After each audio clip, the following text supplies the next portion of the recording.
Welcome back to shadow cinemas. இன்னைக்கு வீடியோவில் ஒரு சூப்பரான சைனீஸ் ட்ராமா பற்றி சொல்கிறேன், நோட் பண்ணிக்கோங்க.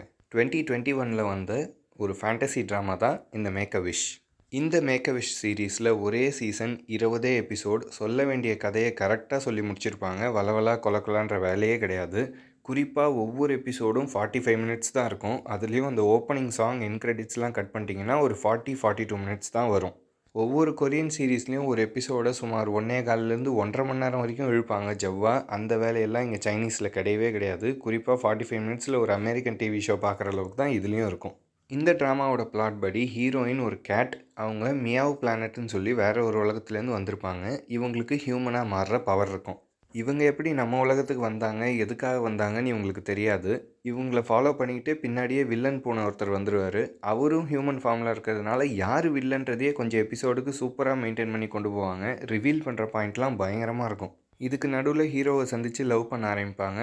ரொமான்ஸ் சீக்வன்ஸ்லாம் அவ்வளோ க்யூட்டாக சூப்பராக இருக்கும். குறிப்பாக ஒரு பூனை என்னென்ன செய்யுமோ அதை ஹியூமன் ஃபார்மில் செய்யும்போது ரொம்பவே கலாட்டாவாக இருக்கும்.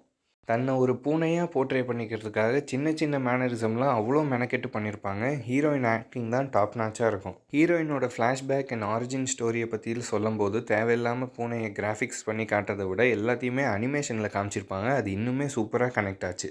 நீங்கள் அதிகமாக கொரியன்லேயே ரொமான்ஸ் ட்ராமா பார்க்குற ஆளாக இருந்தீங்கன்னா உங்களுக்கு இது ஒரு பெஸ்ட் ஆப்ஷன். இல்லை நான் ரொமான்ஸே பார்க்க மாட்டேன் அப்படின்னாலும் கண்டிப்பாக இதை ட்ரை பண்ணி பாருங்கள், ரிக்ரெட்டே பண்ண மாட்டீங்க. ரொமான்ஸோடு சேர்த்து ஃபேண்டஸியும் பார்க்கும்போது ஒரு நல்ல ஃபீல் கிடைக்கும். அதனாலேயே இந்த சீரீஸை மறுபடியும் பார்க்கணுன்னு ஆசைப்பட்றேன். இந்த சீரீஸ் முடியும் போது கண்டிப்பாக உங்களுக்கும் அதே ஃபீல் கிடைக்கும். ரொமான்டிக் சீரீஸ் விரும்பி பார்க்குறவங்களுக்கு இந்த சீரீஸோட எண்டில் சேட் எண்டிங்காக ஹாப்பி எண்டிங்கான்ற கேள்வி தான் இப்போ மைண்டுக்கு வரும். கண்டிப்பாக அது என்னங்கிறத நீங்களே பார்த்து தெரிஞ்சுக்கோங்க. சில பேர் ஸ்டீரியோ டைப்பாக கண்டிப்பாக ஹீரோ ஜெயிச்சிருவார், இல்லை இவங்க சேர்ந்துருவாங்க அப்படின்ற மாதிரி ப்ரீ டிட்டர்மைன் பண்ணிவிட்டு பார்க்கும்போது உங்களுக்கு அந்த சுவாரஸ்யம் கம்மியாகும். பட் கண்டிப்பாக ஒரு பிளாங்க் மைண்டோடு ட்ரை பண்ணி பாருங்கள். கிளைமேக்ஸ் சூப்பராக பண்ணியிருப்பாங்க, மிஸ் பண்ணாதீங்க. ஸோ நீங்கள் யாராவது இந்த சீரீஸ் ஆல்ரெடி பார்த்துருந்தீங்க அப்படின்னா உங்களுடைய தாட்ஸ் அண்ட் வியூஸ் என்னன்றதை ஸ்பாயில் பண்ணாமல் கமெண்ட் பண்ணுங்கள். இதே போல் சூப்பரான மூவிஸ் அண்ட் டிவி ஷோஸ் பற்றி அடுத்தடுத்த எபிசோடில் ரெக்கமெண்ட் பண்ணுறேன். தேங்க்யூ.